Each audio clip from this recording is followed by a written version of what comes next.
ಇದೀಗ ಈ ಔಟ್ಸೋರ್ಸ್ ಹೊರಗುತ್ತಿಗೆ ಸೇವೆಗೆ ಪಾವತಿಸುವಂತ ಹಣದ ಮೇಲೆ 25% ತೆರಿಗೆಯನ್ನು ವಿಧಿಸುವ ಪ್ರಸ್ತಾಪ ಈ ವಿಧೇಯಕದಲ್ಲಿದೆ. ಅಮೆರಿಕಾಗೂ ಭಾರತಕ್ಕೂ ಸಾಕಷ್ಟು ವ್ಯವಹಾರಗಳು ನಡೀತಾ ಇರುತ್ತೆ. ಕೊಡೋದು ತಗೊಳ್ಳೋದು ಮತ್ತೆ ಆಮದು ರಫ್ತಿನ ವಿಚಾರಕ್ಕೆ ಸಂಬಂಧಪಟ್ಟಂತೆ ಒಂದಷ್ಟು ವ್ಯವಹಾರಿಕದ ಸಂಬಂಧ ಇದೆ. ಹಾಗಾಗಿ ಟ್ಯಾಕ್ಸ್ ವಿಚಾರ ಬಂದಾಗ ಟ್ಯಾಕ್ಸ್ ಜಾಸ್ತಿ ಆದ್ರೂ ಕಡಿಮೆ ಆದ್ರೂ ಕೂಡ ಇದು ಭಾರತ ದೇಶದ ಮೇಲೆ ಪರಿಣಾಮ ಬೀರುತ್ತೆ. ಭಾರತದ ಆರ್ಥಿಕತೆಗೆ ಈ ವಿಧೇಯಕದಿಂದ ಅಕ್ಷರಶಃ ಬೆಂಕಿ ಬೀಳಲಿದೆ ಅಂತ ಹೇಳಿ ಕಾಂಗ್ರೆಸ್ನ ಪ್ರಧಾನ ಕಾರ್ಯದರ್ಶಿ ಜೈರಾಮ್ ರಮೇಶ್ ಎಚ್ಚರಿಕೆಯನ್ನ ಕೊಟ್ಟಿದ್ದಾರೆ.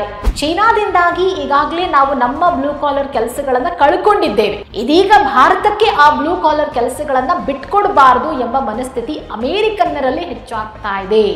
ನಮಸ್ಕಾರ, ವಿಶೇಷ ಕಾರ್ಯಕ್ರಮಕ್ಕೆ ಸ್ವಾಗತ. ನಾನು ಸುಧಾ ಗೌಡ.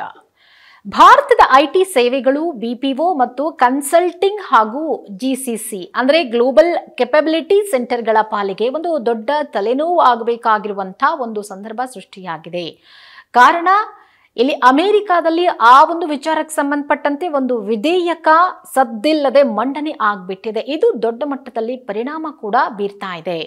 ವಿದೇಶಿ ನೌಕರರು ಅಥವಾ ಕಂಪನಿಯಿಂದ ಪಡೆದುಕೊಳ್ಳುವಂತ ಔಟ್ಸೋರ್ಸ್ ಅಂದ್ರೆ ಹೊರಗುತ್ತಿಗೆ ಅಂತ ಹೇಳಿ ನಾವೇನ್ ಕರಿತೀವಿ, ಆ ಒಂದು ಸೇವೆಗೆ ಪಾವತಿಸುವಂತ ಹಣದ ಮೇಲೆ 25% ತೆರಿಗೆ ವಿಧಿಸುವಂತಹ ಪ್ರಸ್ತಾಪ ಈ ಒಂದು ವಿಧೇಯಕದಲ್ಲಿದೆ.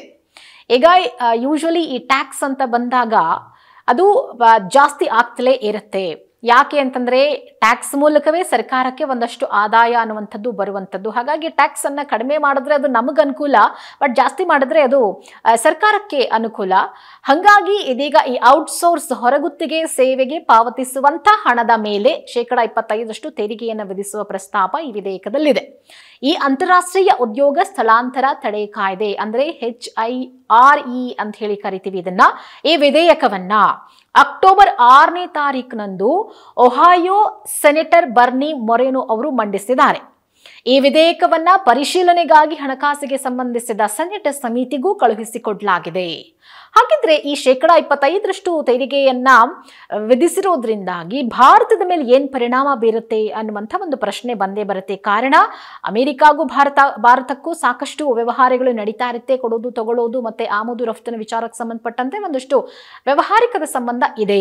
ಹಾಗಾಗಿ ಟ್ಯಾಕ್ಸ್ ವಿಚಾರ ಬಂದಾಗ ಟ್ಯಾಕ್ಸ್ ಜಾಸ್ತಿ ಆದ್ರೂ ಕಡಿಮೆ ಆದ್ರೂ ಕೂಡ ಇದು ಭಾರತ ದೇಶದ ಮೇಲೆ ಪರಿಣಾಮ ಬೀರುತ್ತೆ. ಹಾಗಾಗಿ ಏನ್ ಪರಿಣಾಮ ಅಂತಂದ್ರೆ, ವಿಧೇಯಕದ ಪ್ರಕಾರ ಅಮೆರಿಕಾದ ಯಾವುದೇ ವ್ಯಕ್ತಿ ಅಥವಾ ಕಂಪನಿ ಔಟ್ಸೋರ್ಸ್ ಸೇವೆಗಾಗಿ ಅಂದ್ರೆ ಹೊರಗುತ್ತಿಗೆ ಕಾಂಟ್ರಾಕ್ಟ್ ಅಂತ ಹೇಳಿ ನಾವು ಕರಿತೀವಲ್ಲ, ಆ ಒಂದು ಸೇವೆಗಾಗಿ ವಿದೇಶದಲ್ಲಿರುವ ವ್ಯಕ್ತಿಗೆ ಹಣ ಪಾವತಿ ಮಾಡಿದ್ರೆ ಆ ಹಣದ ಮೇಲೆ 25% ತೆರಿಗೆಯನ್ನ ವಿಧಿಸಲಾಗುತ್ತೆ. ಅಂತಂದ್ರೆ ಫಾರ್ ಎಕ್ಸಾಂಪಲ್, ಅಮೆರಿಕಾದ ಒಬ್ಬ ವ್ಯಕ್ತಿ ನಮ್ಮ ದೇಶದಿಂದ ಏನೋ ಒಂದು ವಸ್ತುವನ್ನ ಖರೀದಿ ಮಾಡಿದ್ರು.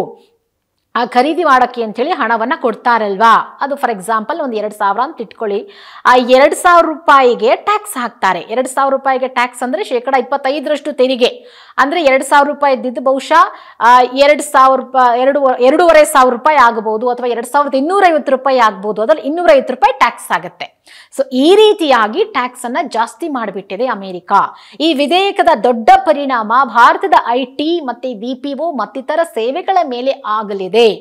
ಭಾರತದ ಆರ್ಥಿಕತೆಗೆ ಈ ವಿಧೇಯಕದಿಂದ ಅಕ್ಷರಶಃ ಬೆಂಕಿ ಬೀಳಲಿದೆ ಅಂತ ಹೇಳಿ ಕಾಂಗ್ರೆಸ್ನ ಪ್ರಧಾನ ಕಾರ್ಯದರ್ಶಿ ಜೈರಾಮ್ ರಮೇಶ್ ಎಚ್ಚರಿಕೆಯನ್ನ ಕೊಟ್ಟಿದ್ದಾರೆ. ನೋಡಿ, ಈಗ ನಾವು ಅಮೆರಿಕಾದಿಂದ ಏನೋ ಒಂದನ್ನ ಪರ್ಚೇಸ್ ಮಾಡ್ತಿದ್ದೀವಿ ಅಂತಂದಾಗ ಅಥವಾ ಒಂದು ಕಾಂಟ್ರಾಕ್ಟ್ ಮಾಡ್ಕೊಂಡಿದ್ದೀವಿ ಅಂತಂದಾಗ ಎಷ್ಟು ಯೂಶುವಲಿ ಇವಾಗ ಎಷ್ಟು ಕೊಡ್ತಾ ಇದೀವೋ ಅದಕ್ಕಿಂತ ಜಾಸ್ತಿ ಕೊಡಬೇಕಾಗಿದೆ. ಕಾರಣ ಟ್ಯಾಕ್ಸ್ ಜಾಸ್ತಿ ಆಗಿದೆ. ಅದು ನಮ್ಮ ಭಾರತಕ್ಕೆ ಹೊರೆಯಾಗುತ್ತೆ, ಆರ್ಥಿಕವಾಗಿ ಹೊರೆಯಾಗುತ್ತೆ. ಹಾಗಾಗಿ ಭಾರತದ ಆರ್ಥಿಕತೆಗೆ ಈ ವಿಧೇಯಕದಿಂದ ಅಕ್ಷರಶಃ ಬೆಂಕಿ ಬೀಳಲಿದೆ ಎನ್ನುವಂಥ ಅಭಿಪ್ರಾಯ ವ್ಯಕ್ತವಾಗಿದೆ. ಇನ್ನು ಬ್ಲೂ ಕಾಲರ್ ಕೆಲಸಗಳನ್ನ ಬಿಟ್ಟು ಕೊಡಬಾರದು ಎನ್ನುವಂತಹ ಮನಸ್ಥಿತಿ ಹಾಲಿ ಇರುವ ರೂಪದಲ್ಲಿ ವಿಧೇಯಕ ಪಾಸ್ ಆಗಬಹುದು ಅಥವಾ ಆಗದೆ ಕೂಡ ಇರಬಹುದು. ಆದ್ರೆ ಒಂದಂತೂ ಸ್ಪಷ್ಟ, ಚೀನಾದಿಂದಾಗಿ ಈಗಾಗಲೇ ನಾವು ನಮ್ಮ ಬ್ಲೂ ಕಾಲರ್ ಕೆಲಸಗಳನ್ನ ಕಳ್ಕೊಂಡಿದ್ದೇವೆ. ಇದೀಗ ಭಾರತಕ್ಕೆ ಆ ಬ್ಲೂ ಕಾಲರ್ ಕೆಲಸಗಳನ್ನ ಬಿಟ್ಕೊಡಬಾರದು ಎಂಬ ಮನಸ್ಥಿತಿ ಅಮೆರಿಕನ್ನರಲ್ಲಿ ಹೆಚ್ಚಾಗ್ತಾ ಇದೆ.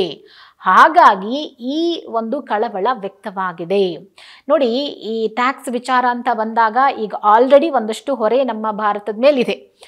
ಹಾಗಾಗಿಯೇ ನಾವು ಈ ಚೀನಾದಿಂದಾಗಿ ಈಗಾಗಲೇ ನಾವು ಬ್ಲೂ ಕಾಲರ್ಗಳ ಕೆಲಸವನ್ನು ಕಳ್ಕೊಂಡ್ಬಿಟ್ಟಿದ್ದೇವೆ. ಅದೇ ಪ್ರಯತ್ನ ಅಮೆರಿಕಾದಿಂದಲೂ ಆಗ್ಬಿಟ್ರೆ ನಮಗದಿನ್ನೂ ದೊಡ್ಡ ಮಟ್ಟದ ಹೊರೆಯಾಗುತ್ತೆ ಅನ್ನುವಂಥದ ಒಂದು ಕಳವಳವನ್ನ ಜೈರಾಮ್ ರಮೇಶ್ ಅವರು ವ್ಯಕ್ತಪಡಿಸಿದ್ದಾರೆ. ಬಟ್ ಈ ವಿಧೇಯಕ ಮಂಡನೆಯಾಗಿದೆ, ಬಟ್ ಇದು ಪಾಸ್ ಆಗಬೇಕು. ಪಾಸ್ ಆಗುತ್ತಾ ಇಲ್ವಾ, ಪಾಸ್ ಆದ್ರೆ ಅದರಿಂದ ಆಗುವಂತಹ ಪರಿಣಾಮಗಳು ಏನು, ಮತ್ತೆ ಪಾಸ್ ಆಗ್ಲಿಲ್ಲ ಅಂತಂದ್ರೆ ಅದರಿಂದ ಆಗುವಂತಹ ಪರಿಣಾಮಗಳು ಏನು ಅನ್ನೋದನ್ನ ಕೂಡ ಇಲ್ಲಿ ಪರಿಶೀಲನೆ ಮಾಡಬೇಕಾಗಿ ಬರುತ್ತೆ. ಸೊ ಹಾಗಾಗಿ ನಾವು ಕಾದು ನೋಡಬೇಕು. ಆರ್ಥಿಕತೆಗೆ, ನಮ್ಮ ಭಾರತದ ಆರ್ಥಿಕತೆ ಮೇಲೆ ಹೊಡೆತ ಬೀಳದೇ ಇರುವ ರೀತಿ ಏನಾದರೂ ಬದಲಾವಣೆಗಳನ್ನ ಮಾಡ್ಕೊಳ್ಬೋದಾ, ಅಥವಾ ಈಗ ಕಂಪ್ಲೀಟ್ ಆಗಿ ಈ ಒಂದು ವಿಧೇಯಕ ಪಾಸ್ ಆಗುತ್ತಾ, ಪಾಸ್ ಆದ್ರೆ ಖಂಡಿತವಾಗ್ಲೂ ನಮ್ಮ ಭಾರತದ ಮೇಲೆ ಒಂದು ಆರ್ಥಿಕ ಒತ್ತಡ ಹೆಚ್ಚಾಗುತ್ತೆ ಅನ್ನೋದಂತೂ ಅಕ್ಷರಶಃ ನಿಜ. ಕಾದು ನೋಡೋಣ ಏನಾಗುತ್ತೆ ಅಂತ ಹೇಳಿ.